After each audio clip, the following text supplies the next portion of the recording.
Oh, love that music. Coming at you from Main Joe Studio tonight. Got Mojo on the phone.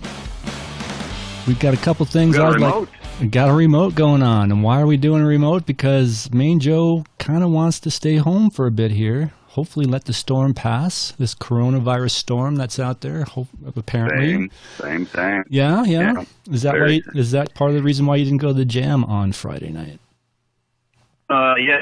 Yes, that was certainly a part of it. Part of it for me too. Anywhere yesterday. Mm-hmm. Yeah. And today, the only thing I did today, Sunday. Saturday, I didn't go anywhere. Sunday, I went to Denny's. I actually went to Denny's this morning. And it was deserted. I sat at the bar and, I had some biscuits and gravy and it was these are weird times we're going through. It's kind of surreal, isn't it? Surreal is the only word I can think of that really kind of fits it. Kind of spooky, creepy. Yeah. Kind of surreal. Yeah. So do you think what the country is doing is prudent, or is it an overreaction? Oh, examples of all of these. Yeah. Well, I guess I've seen the overreaction in the lines, the hour-long lines just to get into a Costco. Crazy. That seems like an overreaction. Mm-hmm. It seems, but that's what humans are programmed to do. We do that. Well, yeah, it's that we got our families to protect. It's that crocodile brain, that fight or flight thing. I think that's kind of creeping in there, and people want to stock up. They want to prepare for the worst, and it's kind of instinctive reaction. I think, yeah. I think so. Yeah. So let's, early on in our remote podcast here, let's give some perspective on the facts and figures. Coronavirus total cases around the world, I believe, is around 100,000, 120,000. Sounds about right. Yeah. And total deaths around 4,000, 5,000, somewhere around there. Sounds about right. And I think. Main Joe, I think what's got us going most here is even the hysteria is just how easily this is transmitted, how easily it finds a vector into your body. Whether you're old or young, healthy or undermined in some way, it very easily finds a way, through countertops and through doorknobs and what have you. And that's where I appreciate your first solo cast. Was you went over all these topics. You covered them all. It was a really cool thing to hear. Well, I think what the planet is trying to do is trying to stop the spread, because I've been talking a lot with this about my daughter, who's kind of on the side that, it doesn't kill that many people. It's and it's like, well, yeah, but it kills more than the Spanish flu did back in, 1912 or whenever it was. And 1918. 1918. And the reason that killed so many people is because so many people got it. Could you imagine if so many people got this and the death rate was higher? How many people it could possibly take, And I've gotten the flu before. It wasn't fun. Just getting normal flu was not fun. I never got the flu shot before I got the flu that time, and I've gotten the flu shot every year since because I don't want to get that shit again. Oh, no. Yeah. That's why it's such a pandemic. Even young, healthy people who might contract coronavirus, they still don't want to get it because that means 3-4 days or 2 weeks of misery, just coughing and hacking and sweating. Your whole body aches. No energy. Yep, no energy. Just nobody wants to get this thing. It doesn't matter if you're going to die from it or just be miserable for a couple of weeks. Nobody wants this. Yeah. And hence what we're seeing, the economic. I mean, we still don't really have a good reckoning of the economic impact this is going to have because everybody has stayed home the past 4 days. I really haven't left the house for 4 days. When's the last time you went out, and where did you go? Well, this probably wasn't the smartest thing I've ever done, but my daughter had her best friend had a birthday party planned, months in advance for Saturday night. So I let her go to that. But as soon as she got home, I disinfected everything she touched and had her wash her hands and all that. And, and she was in school Thursday. So I figured, this is 2 days after she was in school. Sometimes you got to weigh the costs and the take the risk. And I let her go. But I don't go out much. I went to the car dealership the other day because we had to get an oil change. Our car was making funny noises. So we look at each other when I have to go somewhere and say, okay, is it worth it kind of thing. And that's why I didn't go to the jam Friday. It was like, I could go to the jam, but, our host just got off a plane. Those other guys that are going to be there, I don't know where they've been, or, and I know one of them has young kids, and the young kids spread cold virus and everything else. So I just thought it would be more prudent to stay home in that case. One jam ain't going to kill me. I mean, it sucked that I had to miss it. I was bummed, but it just seemed to make more sense not to go. Well, that's, I don't want to be part of the ones who are getting hysterical out there, but I have taken this weekend, pretty much since Thursday to not go anywhere except today. I didn't leave the house Friday or Saturday. Yeah. Stayed home, did housework, did laundry, cleaned the kitchen, and watched a lot of really bad movies on HBO Now. I actually watched Hobbs and Shaw. Have you heard of this one? I Hobbs haven't. And Shaw. No. It was so stupid. It was a cartoon, and I loved every minute of it. I had nowhere else to go. I had no one to talk to. I had nothing to do. It was fun. But, that's cool. I think back to your thoughts on COVID-19. I've also done my part in reducing the amount of interaction I've had out in the population. Yeah. And I've been very good about washing my hands and, just taking some precautions. And it's going to help. It's going to help.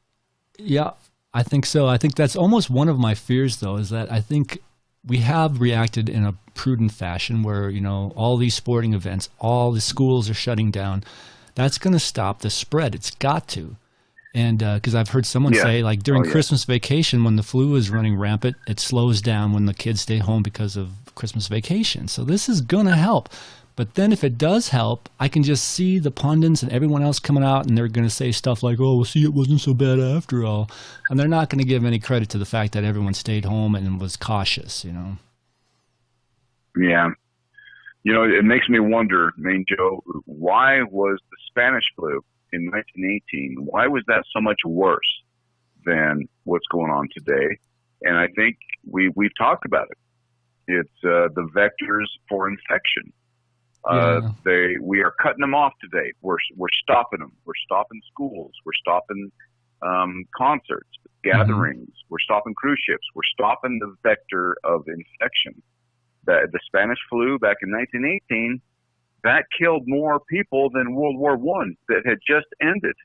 Yeah, that killed many, many more people. I've heard as many as 50 million people. And that's one of my theories, though. And see, that virus, it attacked 18 to 24-year-olds. And what it would do is it would use their awesome immune system against themselves. And since the war had just ended, a lot of those 18 to 24-year-olds were congregating, right? They had big groups of them. And so hygiene wasn't as good back then, maybe. And that's kind of how it spread so much. And sure, the kill percentage was, I think, below 1% or something like that. I can't remember what it was, but still, so many people got it that it was devastating. So many people, yes. But I heard stories, too, that healthy 14-year-old boys would be out there playing football with their friends on Sunday evening and then be dead by Wednesday morning of the Spanish flu. Just unbelievably how quick it acted. Yeah. Destroyed your tissues, made you drown yourself. And that's the difference, though. Coronavirus is not a flu. I think that is something that might still be kind of nebulous to some people out there. Coronavirus is not flu. That is a respiratory ailment, disease. Mm-hmm. It cannot survive. If it gets into your stomach acid kills it. If it gets in your lungs, you could be in trouble. You could be in for a long, serious illness.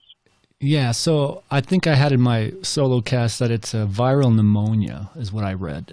What's the difference between pneumonia and flu? Are they not the same things? No idea. No idea. Hmm. I just learned today that coronavirus is actually a family of Right. viruses, I heard that too. and they mainly attack animals.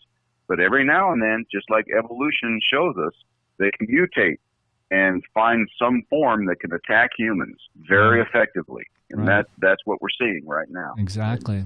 I read a You Vox know. report where it said a lot of the viruses that we have to be looking out for come from animals.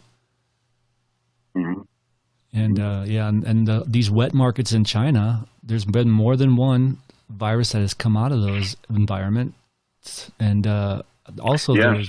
was one Yeah. of the viruses came from camels, which is in the Middle East. I think it came out of there. Yeah. I'm waiting for the KFC virus. That's how it happens. Well, we've had the bird flu though. Or Joe Rogan was talking about the bird flu the other day. Well, yeah, there we go. There's Okay, been that's a fair example. Yeah, we've had Yeah, viruses fair from example. camels, swine flu from pigs, bird flu. We've got this COVID-19 virus that is they thinking it might have come from bats, and so yeah, it's interesting Well, how these viruses come from animals. I've watched a couple of YouTube clips that say it did not come from bats. So I really don't know. I No, think I don't know as much as you don't know right well, now. I But the don't. one thing I have seen this recently Hmm. that a couple of clips on YouTube of, shall we say, some right-leaning, conservative-leaning people Hmm. on their personalities. One of them was saying, "Oh, these Chinese people, they eat raw bat meat and they're just unsanitary and they don't know how to feed their people, and that's why they do these things, and that's why we have this disease now." And it's just silly nonsense. I've kind of seen it blown politically out of proportion a number of ways. Oh, for sure. Yeah, I've heard that hate crimes against Asian people is on the rise, and that just makes me sad. But it is partly true that it's they have trouble feeding their people, and that's why these wet markets exist the way they do, and the sanitation and the methods they use to have these markets and to slaughter Oh, these indeed. animals. Yeah, they're not sure if it came from Yeah. bats yet or not. That's just a theory at this point, but it definitely looks like it came from one of those wet markets, and it's not the first time. Not the first time from China, even. That's yeah. Yeah, So, not from China alone. Yeah. well, I mean, they come from other places, but this is more. It's come from China more than once. But that's just interesting. I think China needs to kind of step up. I mean, I know it's tough to feed billions and billions of people. I mean, the city it came from, I had no idea. Well, The they don't have, size of the city was 11 million people in Wuhan, China. you know, That's the size of New York China City. does. That's crazy. And they showed pictures of it, with the lights on and everything. It's a beautiful, amazing Yeah. city. But for some reason, Yeah, the poor people of it the is. city, they go to these wet markets in order to feed themselves, and it's not the greatest environment in the world. But it's sad that Well, it's a I was just going to say it's sad go that ahead. that some people then take their fear out on Asians in general when it's not has nothing to do with the fact that they're Asian. You know what I mean? Yeah, yeah. Well, yeah. Okay, let's talk about the wet market, like you're saying there, and Hmm. then let's talk about the family that runs a Chinese restaurant down the street Okay. from your office. And Hmm. there's a world of difference there. That Absolutely. Yeah. it's in fact, one of our guests in the past few months, Pat Bagley, did a post, a social media post regarding a wonderful Chinese restaurant near Chinese food restaurant near his work, and he also recounted how some people had put out the social media posts condemning this Chinese restaurant because that's where the virus came from. Oh, You can't geez. go there. Oh my You God. can't go down the street. It's just a terrible thing. And he was so gracious in the way that he articulated his short write up saying that the place was deserted, but they took my order and they gave me a glass of water and they brought out my food and it was beautifully plated and it was delicious, and I tipped generously when I left, and I was the only one in the restaurant. You know, and That's part sad. might be because it is a sad thing, and it truly is. And it's hysteria again. Oh, I'm beginning to think that, you know, I call ourselves the two Joes, the two average Joes, but I'm thinking, man, there's a lot of people that don't use their brains out there and just can't get out of the crocodile brain. They can't even stop for a moment and think about logic and reason. You know, like Neil deGrasse Tyson was on Stephen Colbert the other day, and he was like, this is going to be interesting to see if the people will listen to scientists, you know? I'm wondering, I saw some of that. Even if they listen, will they understand what the scientists are trying to tell them? That it ain't your Chinese restaurant down the street that's causing this. I mean, hello. Well, very true. You know, but I still want to stay on you gave us a subject right there to discuss, and I want to stay on those two words, wet market, because that is an important thing to talk about. I really think it is. That we have a lot of world tourists going through these wet markets, and then they return home, right? And you know this is what happens. So I don't know. Do we take action such as President Trump has taken, or do we just kind of say, okay, let's let this thing ride out, you know, and then let's condemn these wet markets, as you say. And this is a worthy debate, a worthy discussion. Well, I think it would be prudent for the Chinese government to figure out a different way to run these markets, or at least regulate them in such a way that they don't stack animal cages on top, one on top of the other. The guy that I saw talking about it was a Vox YouTube video. He was saying, you know, they stack these civets or whatever they're called on top of the chickens, on top of the this, on top of the that, and then the civet shits, and then the chicken eats that shit, and then the viruses effectively jump from the civet to the chicken, and then they butcher the chicken right there in the market, and then that guy has it now. That's jumped to the human, and that guy has it on his hands, and he hands you your order, and now he's touched your hand, and now you have it, and you jump on a plane and you go home. It's like, I don't believe. Then he goes to his daughter's play that night and spreads it to others, and the vectors are very clear. And I don't think we have those kind of wet markets in the U.S. But on the other hand, I don't know where the swine flu came from. That very easily could have come from the U.S. the way we pack our pigs together. I think one that did come from the U.S. The only one that I would say that's ever come from the U.S. is mad cow disease. And that one never got to humans, did it? I think that was the UK, but I could be mistaken. Well, it might be. But you know, I saw these cows shaking on the camera and everything, but I never heard of anybody like they couldn't breathe anymore because they ate mad cow, you know. Well, and I find it interesting that I remember when Ebola came through not too long ago, we didn't have this kind of reaction to that, and that was also deadly. Why do you think such a difference between the reactions? I mean, I don't know much about Ebola, but I know it was deadly. You know, great question. I always try to start those with the facts and figures on the ground. How many got infected worldwide? How many died worldwide? How many got infected in America? How many died in America? What was the response team? You know, all these things. And it seems, I mean, Joe, every time an outbreak occurs, the current leader, the president of the United States, gets ripped apart. If it's H1N1, if it's SARS, if it's swine flu, if it's coronavirus, whoever it is, they get ripped apart for how they respond to it. Yeah, it's a lot of pressure for sure. A lot of scrutiny. It truly is. Yeah. I just watched, I think it was a Humanist Report I watched today, and he listed like 15 different things the Trump administration has done wrong, even before the virus happened, as far as response type of thing. Yeah, fair enough. And I've read those headlines. I've watched some of those also. Please go on. That's probably true. But I don't remember Obama getting ripped too hard for Ebola. And I got to do some more research on Ebola, I guess. I really don't know the like you say, the facts on the ground on that one, how many people got it, how it was spread. Why didn't we go into this Yeah. kind of a, And, I don't want to use the word panic mode, but safety mode, let's say, trying to stop the spread, Yeah, cautious mode. I mean, America's doing okay. Yeah, and in America's defense, maybe we wouldn't have if we didn't see China's reaction and then Italy's reaction. And now I guess France is doing the same thing. They're basically quarantining themselves They shut as down, a country. yeah.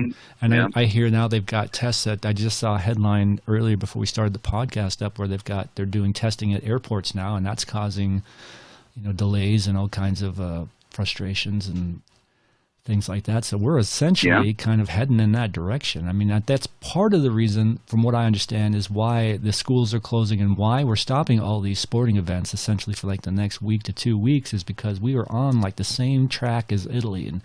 And Italy's about this time, everyone was saying we're 10 days behind Italy. And Italy at this time was starting to ramp up hard. So if we can just kind of stem the spread at this point, maybe we can get out of it way better than Italy and China and France. And Iran even is having major issues, which surprised me. Yeah, very true. And also, let's remember that I think it was only 48 hours ago, I saw some headlines and watched a couple of clips on the internet where the rate of increase is totally wrong. It's in South Korea and in China, they are seeing fewer cases every day than they have in the past month and a half or so. Right. It's no longer increasing every day. It's leveling off, or we're seeing fewer cases every day. So much so. But I was going to say so much so that China has lifted travel restrictions. Excellent. Yeah. So much so that it was perceived as good news. It even opened up a couple of grocery markets in China and in South Korea. And, and you can bet that those areas are tested very heavily. You got to hand it to the Chinese communists. They built that hospital in 10 days. They've put out a huge amount of tests to see where people are testing positive and what we can do to contain it. But they've also been, would you say, Main Joe, would you agree? They've been draconian. They've put loudspeakers on street corners saying, don't leave your house. Dude. If you do, you might be subject to arrest if you leave your house. Draconian is the word. They've drugged people out of their houses. Yeah. They've welded people into their houses. I've seen videos that would just make you sick. It's just crazy some of the things they've done. Very true. Very true. But if it's already decreasing there, then hopefully, Italy and Washington, Seattle, that they seem to have the most don't they still have the most in America? Yes. The hardest hit for sure. I wonder why that is. That's an interesting That is point, a good question. Maybe a high population of people that have ties with China, maybe, or visiting China. That's a good question. That's why I was surprised. I was surprised that Iran had such a problem. It's like maybe Iran and China have stronger ties than I realized. China and South Korea, you can kind of understand that for sure. And even Australia, one of the videos I saw was an Australian video, and they were basically taking self-made videos from these people, Australians in China, trying to get out, and they couldn't leave. And he was right across the street from the hospital, and he was like, there's people on the left of me sick, people on the right of me sick. He's in this apartment building. He was like, I see people coming out of the hospital on a stretcher. I see him get drugged into the hospital. He was just petrified, scared to leave his apartment. Just nuts. So if you figure, okay, China kind of started ramping up for them in mid-December, right? So that's December, January, February, March. So about 3 months. So we're in March. That would make March, April, May, June. This might not slow down for us until June. It's possible. I mean, hopefully what we're doing is going to make it stem the tide sooner than that. But, wow, this could be a long go of it. How are you holding up without sports, dude? I know you're a big sports fan. How are you holding up without any sports to follow and to watch? I'm one of those who is engaged in day-to-day stuff, especially, when it involves all of us so immediately. So I kind of just look at it, I'm in this with the rest of us, and we're all going without sports. A lot of, millions, hundreds of millions of sports fans are going without. So let's just hope for the best. And we know they're coming back. We know they're not gone forever, So, and, again, that's why I want to thank you for scheduling this remote podcast tonight. I needed to get out of this house. I had to. And I'm so grateful for it, man. Yeah, Thank man, you. no problem. I wanted to talk to you. I wanted to hear about, what your take on this was. It's interesting. I just got done watching a clip of Rogan hanging out with his friends Eddie Bravo and Schwab. Well, I forget what his first name is, but Eddie Bravo is kind of a conspiracy nut, and he was like, "Oh man, this is all just media. The media's just hyping it up, blah blah blah." Even my own brother-in-law is saying it's like the tail wagging the dog, and I'm like, "Really? Do you know the NHL is losing $300 million because of this? The money that these big companies are losing, the stock market has lost so much money that it basically wipes out the last 10 years of recovery that they've done." It's just crazy. Why would the tail wag the dog like that? It makes no sense whatsoever. I got to tell you, I am really missing my hockey, man. The playoffs were right around the corner. I was getting fired up for them, and now it looks like they're not going to happen. But then I stop and think a minute. Well, you know who I really feel sorry for are all the people that work the concessions at the stadiums. It takes a team of probably 1,000 people to run a stadium like that. And it's like, what are they going to do for work? There's no sick leave pay. There's no pay for in case of virus that you get it if your job gets canceled, Have you seen the headlines about that? Some. Mark Cuban and Kevin Love. No. A few of them. Enlighten me. Have you seen any of that? As soon as they found out the NBA season is suspended, not canceled. Let's remember that. Well, sure, but if it lasts till June, it might as well be canceled. Yeah. So Mark Cuban and Kevin Love and others have gotten together and started up, I guess, a GoFundMe thing to make sure that these part-time workers in the arenas get paid all over the NBA landscape, every stadium, every arena. Very cool. Is just make sure they keep getting a paycheck. Maybe it's not as big a paycheck as they were getting, but it's something. Keep them afloat, keep them around. Because this won't last forever. Every bit counts. Joe, coronavirus will not last forever. And then what constitutes going back to normal society? Once coronavirus is in the decline everywhere, and it's pretty much eradicated. What does it mean to go back to normal living every day? Yeah, that's record stock markets. I could. I mean, yeah. Who knows? That's a good question. Then and there's some, like Trump wasn't completely off base when he said, well, when the warmer temps come, that could slow down the virus as well. And that could be true. I've read, theories on both sides of that. Like the virus that came from camels, that wasn't affected by heat, but other viruses are affected by heat. So, but maybe the summer will slow it down, effectively eradicate it, but it might spring back up in the fall when all the kids go back to school and all that. So, I think, and we could see. Some are saying similar. Right. The coronavirus is the new normal, and we're basically living with it now, just like we're living with Ebola now. We're living with HIV, AIDS, another thing that came from an animal. It came from monkeys, right? So it's the new normal. A good point. We could be living with it from now on. I watched another clip recently with some infectious disease doctor, research scientist, whoever he was. And he said, to think about how long has humanity been living with the cold, the common cold. That's mainly a respiratory infection. You get a cough. Right, and it's also nasty. Part of that corona family, right? Yes, that's what the current version that infects humans That's mainly what it is. It's a respiratory thing, not a body, not an overall, attacks all your organs and everything. If you swallow the coronavirus into your stomach acid will kill it, right? And I've you heard will that. not get infected. Right. If it gets into your lungs, you could be in trouble. Could have a problem. You could be in for a long, serious illness or death.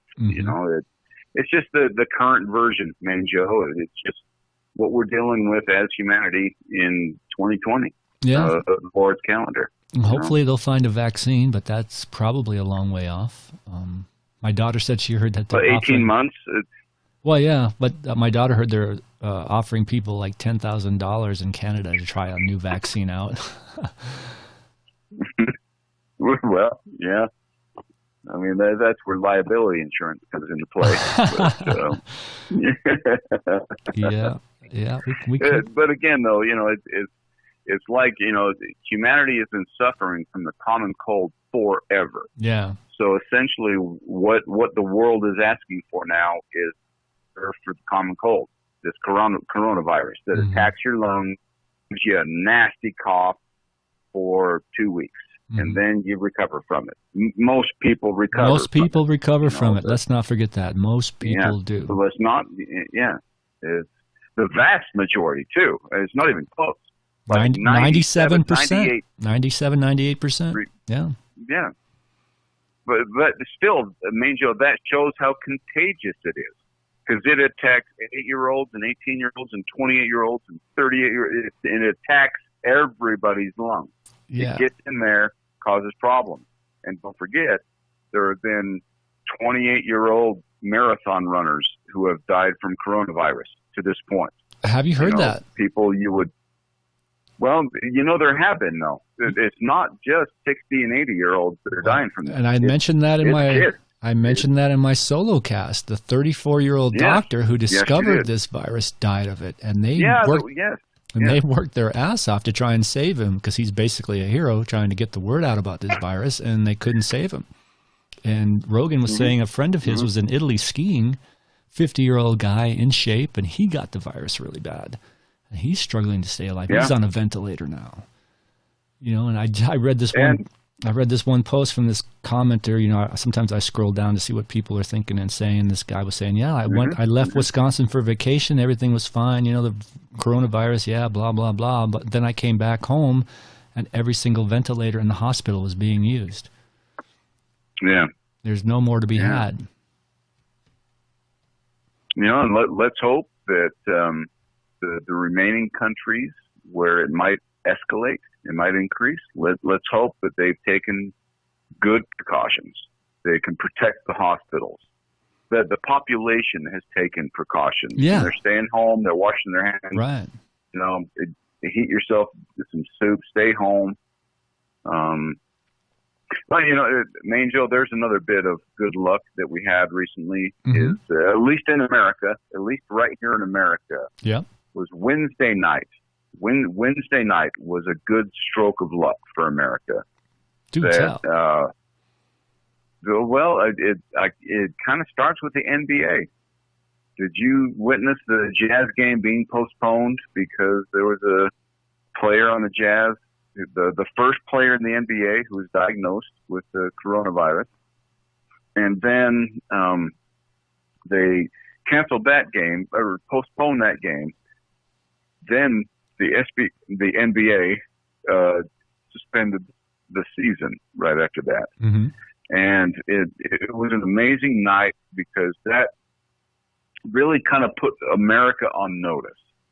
That's when everybody said, okay, this is pretty serious. This coronavirus, even though it only kills 2 to 3% of people who contract it, 97% recover from it.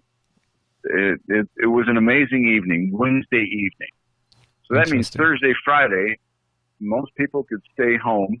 They didn't have to go into work.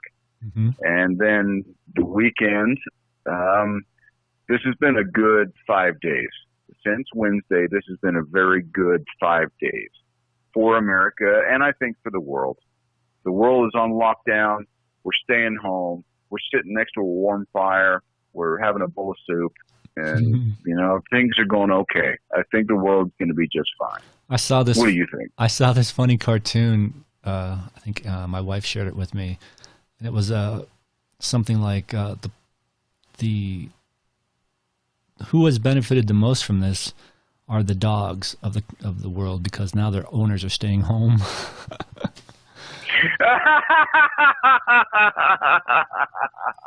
I can totally see that, man. That's very nice. Those poor dogs whining every day when you got to leave for work, a long day of work. Boy, now, hey, he's not leaving anymore. Whine when you leave. They're so sad. They howl. When you leave in the morning, they howl and howl like they're dying. Mm-hmm. And when you come home at night, they jump on your chest like they've never seen you before. Wiggle their butt off. Yeah.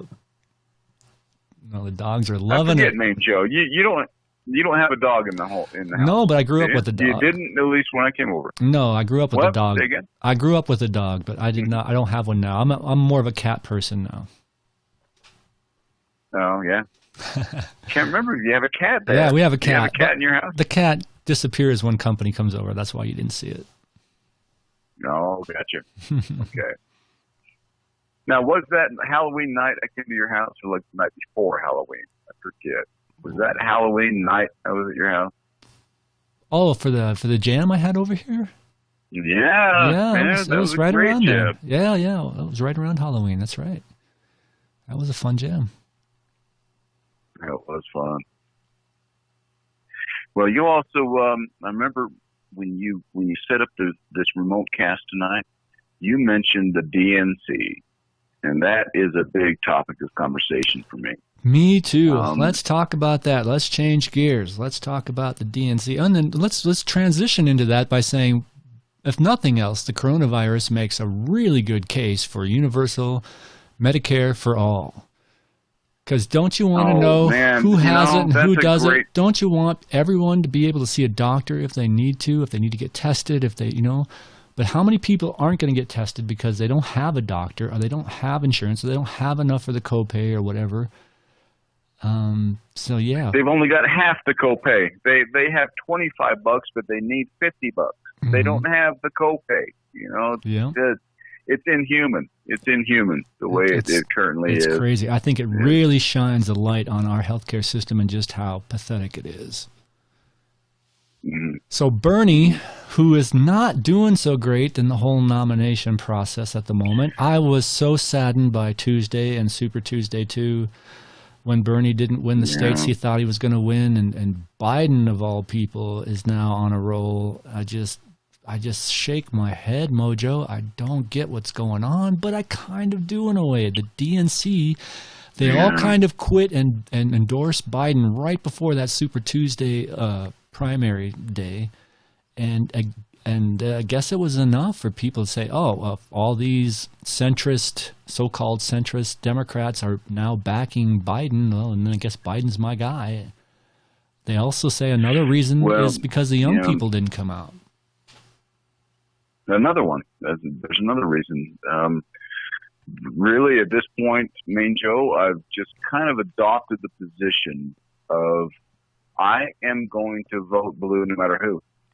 I've seen the headlines on social media. I've seen, all the posts from the progressives, liberals, Democrats, what have you. Mm-hmm. I'm going to vote blue no matter who, even if it's Biden. Really? Certainly. Okay. I'm going to get out and vote. I'm definitely going to get out and vote. I totally agree that you should get out and vote. Yeah. But I told you a long time ago, I was Bernie or bust. I'm writing his name in. I mean, I live in Utah. The chances of the Democrat, whoever is nominated, wins Utah is slim to none anyway. But there's no way I can vote for Biden. There's just no way. I think he's got dementia. I think he's in cognitive decline. How can I feel good about my vote? I just can't do it. I'm writing in Bernie. I agree. I'm writing in Bernie, or I'm not. Yeah. If there's not a place to write him in, I'm not going to vote for president. I just can't do it. Or maybe I'll vote Green Party. Some facts to throw on the ground right here is that Bernie is older than Biden. Mm-hmm. Much older, actually. Much older. But much sharper. Much sharper. Present. Much sharper. He knows what questions he's being asked, and he has an answer ready for him. And the guy has energy, and I think he would be at least a good one-term president. Well, he's got a movement. Biden, I think he's got a movement behind him. He can draw a crowd. Biden, can he draw the kind of crowds that Bernie draws? I really doubt it. Well, that's what surprises me, dude. Yes, Biden has drawn the crowd. That has surprised me. I've been very shocked by that. And it goes back years. It goes back years, and it's continuing to this day. Everywhere he goes, I'm amazed at the crowds he's drawing. Really? I don't get it. I don't understand. I don't either. Why young people, middle-aged people, and old people, I don't understand their attraction to Biden. I really don't. I don't either. Bernie is the obvious choice. He's the obvious choice. And so obvious. But I really don't think the DNC, they said all along the DNC wouldn't let him win because he's not a so-called true Democrat. Everyone paints him with the socialist label, even though he's a democratic socialist. And calling him a socialist is a misnomer. It's not what he is. Well, the truth is, I heard this recently, Main Joe, and I love your opinion. I heard somebody recently say that Bernie is not a democratic socialist. Oh, yeah? Or a socialist Democrat, whatever the term is. Yeah, one of those two terms fits him better than the other. I can't remember which it is, but I don't know if that's true either. Really? But what I heard this person say was that Bernie wants to tax the profit from Amazon and Coca-Cola and ExxonMobil and he wants to tax the profit. Would you agree? Yeah, well, he wants to tax the profit. That's part of his stump speech is that Netflix, Amazon, I have a part two. They pay no taxes. Yeah, they're not. He wants to tax the profits on these companies. A true democratic socialist would say, we are taking those profits and giving them to the stakeholders, not the shareholders, the stakeholders who are the people. A democratic socialist takes the profits away and distributes them to the masses. That is not what Bernie Sanders is proposing. That's not what he's doing. He's even less of a socialist than that, then. Oh, say that again. Say that again. That sounded good. He's even less of a socialist than a democratic socialist. Exactly.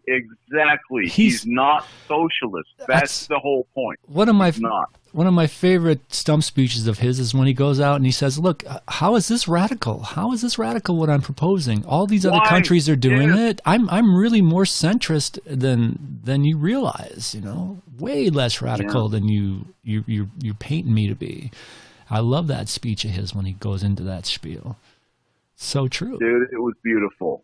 It was beautiful. I watched it at a debate where the final question from the moderator was, would you please, all you candidates on stage, I can't remember, there's probably like 8 of them up there, and the moderator asked the question, would you let us know what is the biggest misperception about you and your campaign, your platform?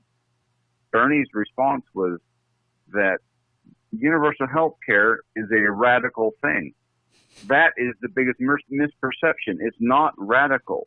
The universal health care is not a radical position. It is the compromise. It's the middle ground. We're not going to see 500,000 families a year go bankrupt because of a car wreck or cancer or an appendectomy. We're not going to see that ever again. That's the compromise, Joe. It's not the radical position. Would you agree? I agree. I don't think it's radical at all. To think of healthcare as a right versus a privilege, that doesn't sound radical to me. That sounds human to me. It's almost like. Well, I don't agree with that slogan. I don't think that's a poor slogan for Bernie to use. You think that's a poor slogan? A right, not a privilege. A right to have health care. A right to have access to health care. Think of how many conservatives that turns off immediately. It turns off a lot of them. Right. Yeah. All of them, pretty much. It's a right. I have a right to carry a gun, and I have a right to get a checkup when I need one. And you got to get conservatives on your side. Yeah. Some of them. I mean, because that's what confuses me is that the U.S. is almost like it's like a Wild West. You know, we're in this country where it's just like take what you can get and close the door behind you when you get it, kind of thing. You know, and it's like maybe that's just the country we live in. I mean, maybe we should just face it because it doesn't look like it's going to change anytime soon. Climate change, fuck climate change, man. Capitalism, woohoo! Shoot your guns, pew pew. You know, and it's like. That's just who we are. Apparently, it's just all these people that are going bankrupt, all these people that are killing themselves because of healthcare bills have buried them under so much debt they can't see a way out, and that's just collateral damage. That's the price you got to pay for capitalism, man. That's woohoo, pew pew. Is that the country we live in? Is it time to start looking at Canada and Norway? Surely. I mean, maybe I should learn Norwegian. I don't know. That's good stuff. That was good writing. Writing. A little rant. Having a little rant fun. But, you know, it's funny because parts of it are true. I mean, they don't seem to be concerned about the little guy, the person that can't afford health care. They don't seem to be concerned about the fact that Amazon pays such a low wage that people are saying, oh, I make $10 an hour. I still qualify for food stamps. Amazon's making billions of dollars. Bezos is the richest person in the universe. Yeah. But they don't seem to care. Yeah. Well, I gave you that stat earlier, Main Joe. 500,000 families a year, 500,000 families a year go bankrupt due to medical bills or medical bills as a major contributing factor. Mm-hmm. And this has been happening pretty much since the end of Clinton's presidency. That's when it started getting really out of control.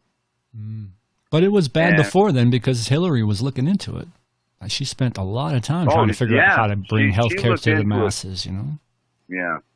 She did that many years ago, back in the early 90s. Yeah, when she first became First Lady. That was her mission, you know? Yeah. Then notice that Obama tried to do something. Mm-hmm. And he even got something passed. Yeah. He even got some legislation passed, didn't he? You know, he did. And it might have helped. It might have helped a little bit. It helped some. Now today it's kind of back to where it was. It's kind of expensive as hell. Yep. And a lot of people uninsured, a lot of bankruptcies, still 500,000. Still happening, yeah. You know, I keep thinking about that story George Pyle said when he was in Canada for some convention or something, and that story came out of that guy in Texas who killed himself and his family because he went bankrupt because of medical bills and stuff, and everyone in Canada was like, that shit don't happen here. No. Do you remember that story George told? I do. Yeah. I do. I remember that cast very well. And so here's something else I just ran across the other day. I happened to go to the Tribune because I was trying to look up editorials by George because I kind of wanted to see what his take is on some of this stuff, but I really couldn't find anything because all the stories said editorial board. It didn't say by George Pyle, which I found interesting. I assume he's part of that board, but it's not a story specifically by him. But what I did see was a cartoon by Pat Bagley. It was an old one of those old Woodside trucks, old-fashioned truck with a donkey driving it, and it had Democratic or DNC 2020. And in the back of that truck, it had Black Lives Matter, a person who was representing Black Lives Matter, a person representing Medicare for All, a person representing, affordable college. And Biden's running behind it? Yes. Biden's running behind it. He goes, there goes the people. I better kind of catch up or something like that. And I thought to myself, that's a funny cartoon. However, I don't think that's the way it is. The DNC, I think the way he should have drawn it is all those people walking away, and then the donkey is hanging out with Biden, and there's nobody there. You know what I mean? That they're not following the people. Nice. Because the DNC doesn't want any of those things. Why is the donkey driving the truck? He doesn't want any of those things. Bernie is trying to take over the Democratic Party and make it what it used to be, pro-union, pro-people. I don't get the impression that Biden... That's interesting. Biden said he would veto Medicare for All if it got passed, if it got through the House. He said he would veto it. What's he offering then? Because he was Obama's vice president, we're supposed to vote for him? He's just like Hillary 2.0 to my. He's honoring. He's not him. He's doing the same thing that Hillary did. I'm not him. I'm not Trump, so vote for me. Joe, I'm starting to think one of the only hallmarks by which we can measure a president is if they balance the budget. And who was the last one to do that? Clinton. Yeah. He had a zero budget for the year, surplus, actually. And that's really the only way we can look at it now. Can America live within our means? You know, it's we're gonna. I don't know. You got to hand it though. You got to hand it to the credit card mentality. America has lived high on the hog the past 20 years. We've really been doing pretty well.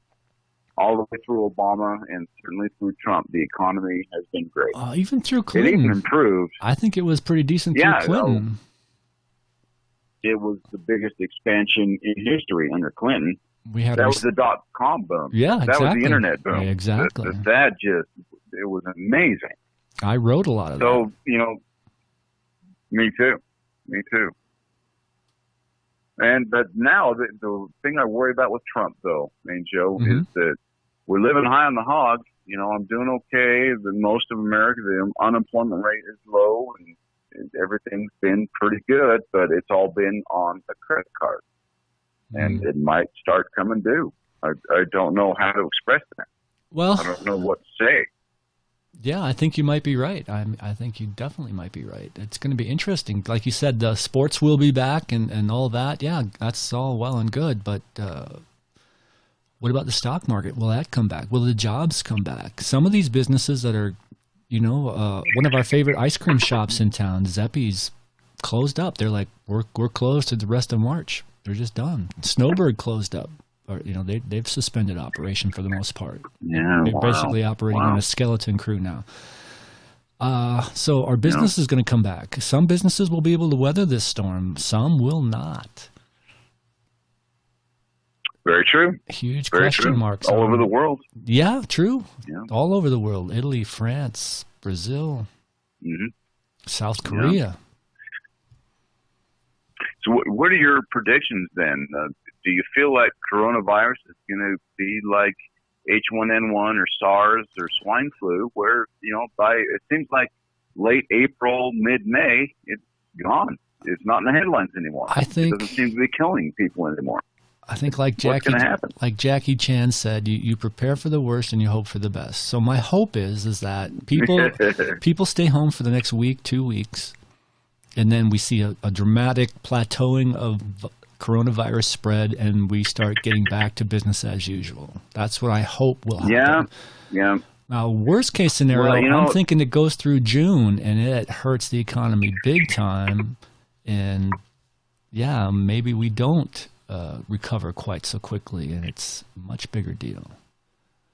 Or it gets even worse than that. It keeps spreading because people don't take it seriously or for whatever reason, and it turns into another swine flu epidemic. And until a vaccine is found or until it just pretty much runs its course, we're screwed. It's rough times. I'm a statistics type of guy, Joe, and I'm this is going to do the same that the last few pandemics have done. And I'm sure hoping for it.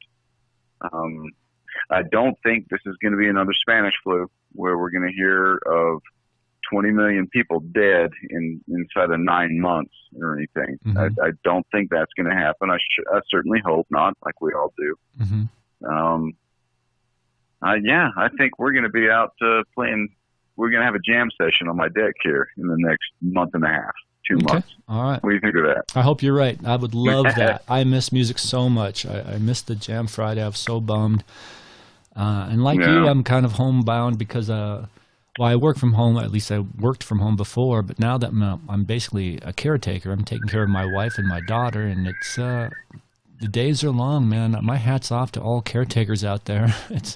It's a tough go. It's Indeed. it's tough. I haven't played guitar much. My calluses are starting to go away a little bit, and it's just kind of, I'm not having a lot of fun at the moment, and I hope the fun returns to my life because, boy, I've been having fun the last 3 years. Like you say, I've been high on the hog and had a good job and had my jam buddies, and I was playing hockey, and everything was great. And Hockey every Thursday. but now, no hockey, no jams, no work. I'm hanging in there just by a thread, man, and I hope things start turning around soon. But it looks like it's going to be at least a couple more weeks. That means we need a few more podcasts, a few more remote ones. Yeah, let's definitely do that because the things are changing every single day. Like you were saying, last week was crazy. Every day, new information.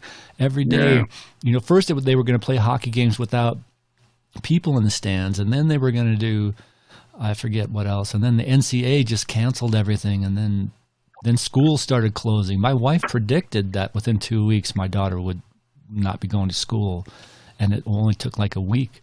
So my daughter doesn't go to school tomorrow. Everything's going online tomorrow. Wow. Yeah.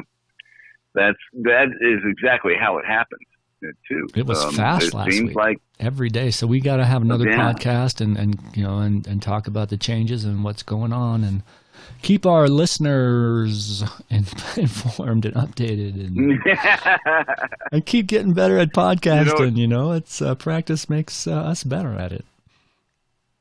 That's another reason I'm so glad you suggested this one tonight, man, because I listened to your solo recently, and I could see differences between that and when we're together and when we have guests, and I wanted to see what this one would be like tonight, and, so grateful for it. So grateful you suggested it. I'm glad you were available. Yeah, this has been fun. Been a good time. So we're on an hour right now, dude. We're approaching... We are 15... Yep. Can you do another one tonight? Yeah, well, we can keep going, dude. I don't know. What do you want to talk about next? Is there something else on your mind, something we haven't touched on? Good question. Many things. I would like to approach the subject of what do you think and what do some people think that people have been doing around the world to keep themselves busy during their isolation, their self-isolation. Because many, I did it this weekend, you did, Mike and Mark, I think pretty much everybody I know has isolated themselves in fashion. Interesting. In some capacity. Because you know a lot more people than I do, or at least in touch with more. So some of your friends, well, I guess they're mutual friends in a way, but you've known them way longer than me, but they've kind of quarantined or self-isolated themselves a little bit too, huh? Yeah, I think everybody, well, not everybody, but most people around the world have in some way. Seems like it, doesn't it? Even if it's something as small as just bumping elbows instead of shaking hands, everybody has quarantined in some way. They've reduced exposure, vectors. Yeah. I like how you said that, exposure vectors. That's good. So I wonder, how have they kept themselves busy? How have they kept their minds occupied? Like watching Raising Arizona for the 12th time, or Blazing Saddles, or practicing guitar. I think a lot of people did what you did. You did some cleaning. Cleaning that gets pushed to the back burner over and over. I mean, I've done lots of laundry. I've done tons of laundry. I've done a lot of cleaning. My wife and I have started rewatching some of the shows we discovered on Netflix a while ago that we loved, and we're kind of finishing up Sherlock. I don't know if you've ever watched Sherlock, dude. I think you would probably love it. My wife and I just love it. It's such a good show. Really well done. I have watched many episodes of Sherlock. I'm not sure I finished the entire run. It was 3 seasons, I think, 3 or 4. Yeah, 3 or 4 seasons. They're really long. They're like hour-long shows. I think they're BBC or something like that. But really, really well done. Really good. Yeah, fun stuff. So a lot of Netflix, I presume. Much. Well, you just mentioned Sherlock, which I think is a very worthy suggestion to all our listeners. I recently finished Game of Thrones and started Westworld. Ooh, Westworld I've heard interesting things about. That's it's been interesting. Mm-hmm. Yeah. That's an HBO show? Yep. But, Game of Thrones, I couldn't wait to finish, and that was 8 years. That was around for a long time. Wow. And Westworld, I can't wait for it to get going. Because I'm binging both of them. During Corona here, I'm binging both of them. And Westworld is really intriguing, great special effects. HBO puts together high quality stuff. They really do. Like Netflix does. YouTube even puts out some great original stuff. Really? Yeah. It's a lot of Hulu. They do they finance a lot of original creations. It's amazing how much good stuff is out there.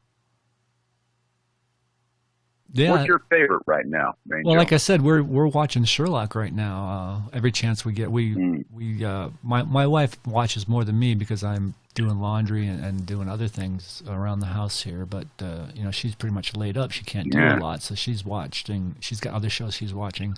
Another show that we watched and we really liked was called Anne with an E. I don't know if that would be something you would like necessarily. It's kind of a bit slower, a bit, Hallmark-y kind of thing.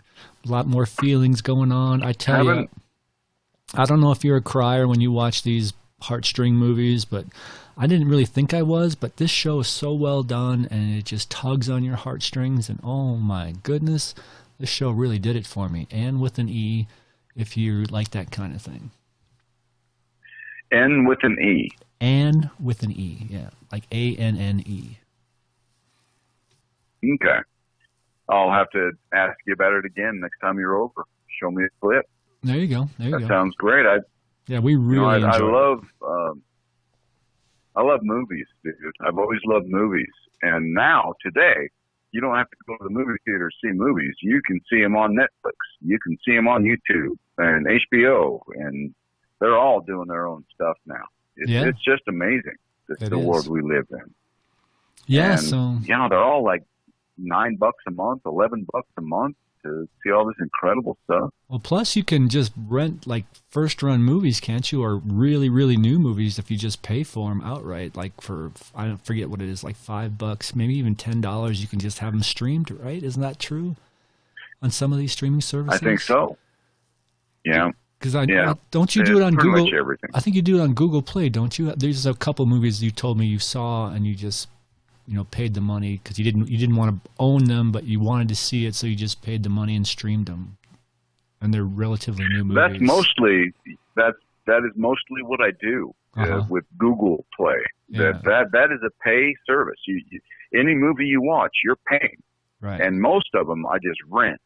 For like $2.99, $3.99, $4.99. Sometimes I'll pay $6 to rent a movie. Yeah.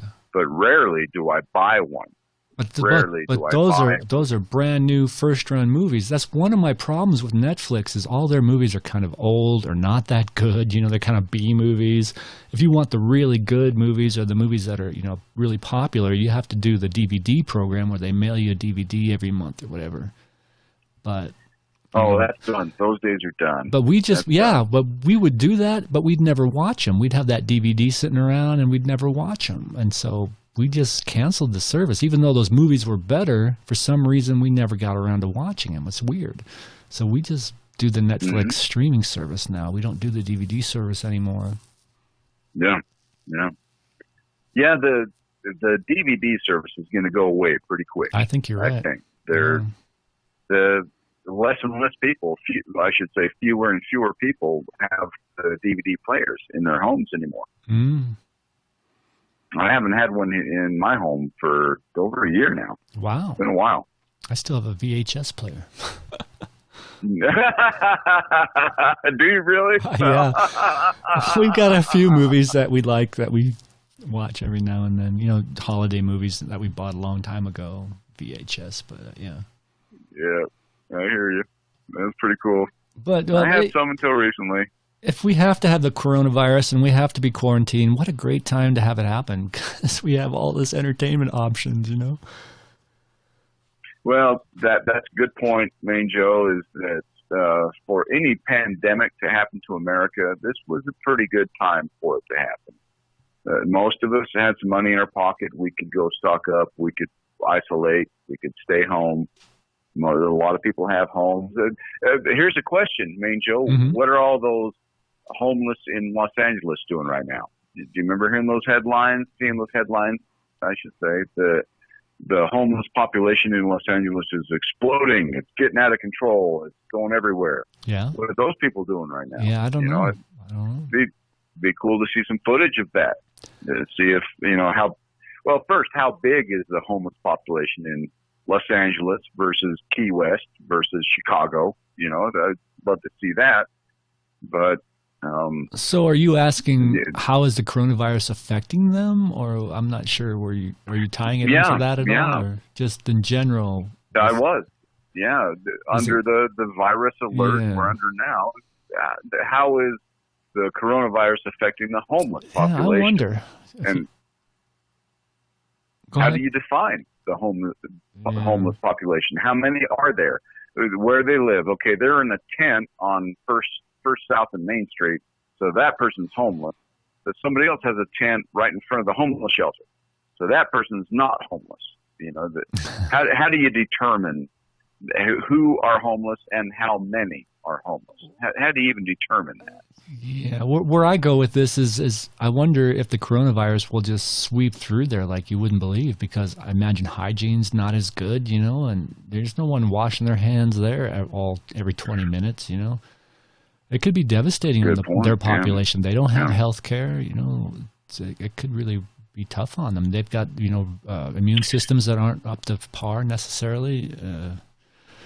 I'm not sure if this virus attacks healthy immune systems or suspect immune systems. From what I've heard so far, it's mainly immune systems that are compromised somewhat. Yeah. So those are most susceptible. That's what I'm understanding. But unlike the Spanish flu, where that was healthy immune systems that attacked more readily, it seemed like. It infected everybody. In that case, take some precautions. But on the other hand, God damn it, sometimes you got to go out to Denny's to get some biscuits and gravy, man. Exactly. I guess I just took my chances and thought, you know what? Denny's is not going to be crowded. I'll walk right in. I'll sit right down. First thing I'm going to do is go to the bathroom and wash my hands. I'm going to keep my eye on the servers, and I'm going to put my order in. I'm going to watch them bring the plate to me, watch them set it down, watch them give me my silverware. And she even squirted down and wiped down the area where I was eating at the countertop there, right at the bar. And the bar, the counter. That's the bar. Counter. It's essentially the bar. Yeah, the counter. Yeah, it's a big bar, and I felt safe. And my entire bill only came to like $8, and I left $15 because they are suffering right now. Denny's was fully staffed. They had people coming and going and running back and forth and washing dishes and keeping silverware clean. They were fully staffed today, and there was nobody in the restaurant. I was one of 4 different customers. Interesting. It was, yeah. I want to give a shout out to all the businesses that are taking it seriously and taking steps. Like last time I went to Costco, it was before the long lines going around the block and all that.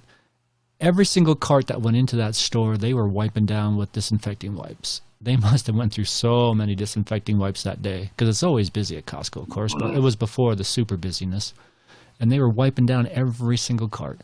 And I went to the auto dealer the other day because I had to get our car fixed. And on the counter, it was like, we're taking steps. This is what we're doing. We're wiping down counters. We're doing this. We're doing that. They're taking steps, and I think that's huge, and I think that's so cool. So hats off to all the businesses taking steps to keep their customers safe and all that, because I know this can't be easy for them. Yeah. It shows awareness. Awareness, proactiveness. They're aware. Yes. Mm-hmm. That's a cool thing. Cool. I saw it again. I saw it at Denny's today in the bathroom. there were two dispensers right next to the sink that were freshly put in. They were just recently installed, and they were obviously replenished, ready to go. That's one of them cool. was the soap. One was a soap dispenser. One was the hand sanitizer dispenser. And the sink worked great. It turned up to hot degrees, and I washed my hands twice, and went and ate my biscuits and gravy and felt great about the experience. And it was nice to be out in society again. It really was. Yeah, I can imagine it was. Yeah, absolutely. Yeah. But when's the next time do you think? When are you going to leave the house next? What is your next excursion outside of the house? Well, because where do you have to go? I don't have to go anywhere. I think the grocery store is going to be the next place I go. And I mentioned this on the solo cast. I'm going to be doing the disinfecting wipes as I go in. And I didn't used to do that ever. And now I'm going to start doing it. I'm going to start making it a habit. But I think the grocery store will probably be the next thing I'll end up going to. Because my daughter's school is canceled. All her events, the play she was in has been canceled, or at least postponed for the month of March, essentially. So I think it's just grocery store only for the rest of March. Wow. Yeah. Yeah. That I think that's fairly or majorly typical right now around the globe. I think those who can are staying home. But Mangel, would you say within a mile or two of your house there is a grocery store or a convenience store that is open right now? I don't know. Gas station? I hope so. I don't know if they're still open. That's a good question. I haven't heard that. I drove around. Sorry? Go ahead. I was going to say, I haven't heard of grocery stores closing. Have you? You drove around? Go ahead. No, not in America. Mm-hmm. The only thing in America I've heard was Walmart was shortening hours. Oh. Reducing hours. That's all I heard there. But I did hear that in France and Italy, they are shutting down cafes and grocery stores and mom and pop shops. That's what I've heard. Excuse me, I had a hiccup there. So, but where you live, Manjo, you live close to me. You're less than 15 miles away from me. 12 miles, maybe. You think that's all it is? I think it's probably more than that. It takes me close to 20, 25 minutes to get to your house. I don't know. Well, that's the roads. Yeah, that's true. But that's by true. the crow stoplights, and I'm not going 60 miles an hour. Yeah, by the crow flies, it might be. Yeah. But many others have closed down grocery stores, even. But within a mile of me, I've got a Target, I've got a Reams, a grocery store, I've got 2 convenience stores. Mm-hmm. And none of them are closed down. So I guess what I'm saying right now is I'm part of the 1%. I'm part of the Trump crowd. I really feel like it. I'm riding out this coronavirus on top of the wave. I am way on top of it. I am not being tumbled by this coronavirus wave at all. How about you, man? How much has it disrupted your life? If at all. It's actually kind of made it easier. Like I said, all my daughter's stuff's been canceled. I don't have to drive her to school in the wee hours of the morning tomorrow morning. I can get a little more sleep. So it hasn't affected me much at all. And even if I had my job still, I worked from home, so it wouldn't have affected me much in that way either. Because a lot of people are working from home now. Yeah. So remote jobs are going to be, everyone's going to get a taste of what it's like to work from home. And hopefully some more companies will realize what a benefit it is to have their employees working from home. And there'll be more remote jobs, hopefully one that will employ me here coming up pretty soon. I like that. Manjo, I think about work from home jobs, and I wonder, is it ever possible for people who work from home to have a union job? Is that even possible? Boy. these factory workers, many of them, not all of them, many of them are union jobs. If you work from home, can you be part of a union at all? That's a good question. I don't know. I haven't heard of any remote worker union out there. Yeah, but that's one of my concerns. The coronavirus hasn't really affected me yet, but if businesses start hurting and business opportunities, job opportunities start drying up, that could hurt me, because right now there's tons of job opportunities out there. I haven't found the right fit yet, and I'm not looking that hard because I'm taking care of my wife and she can't do a lot. So even if I found a job, I don't know how much I'd be able to work on a given day. But when this is over and she's better, now what? That's kind of my main concern right now. It's all about the future and how this all pans out. So at the moment, I'm doing great, but ask me in a couple of weeks and see how I'm doing. We'll see. But we're going to do some more podcasting. We're going to try and do this on a semi-regular basis, right? Even if it's just the two of us, even if we're remoting in to talk about the changes that are going on, how the coronavirus is progressing, how people are dealing with it, all that good stuff. Mojo, I've kind of got to run. I really appreciate your time, and thanks for letting me know your point of view and your perspective on things. It's always appreciated. Oh, man, Joe, thank you so much for setting this up tonight. I couldn't appreciate it more. And I'm looking forward to the next time, and it will happen soon, I'm sure. Thank you again. Thank you, listeners, for listening to the Two Joes podcast. Welcome, welcome. See you again.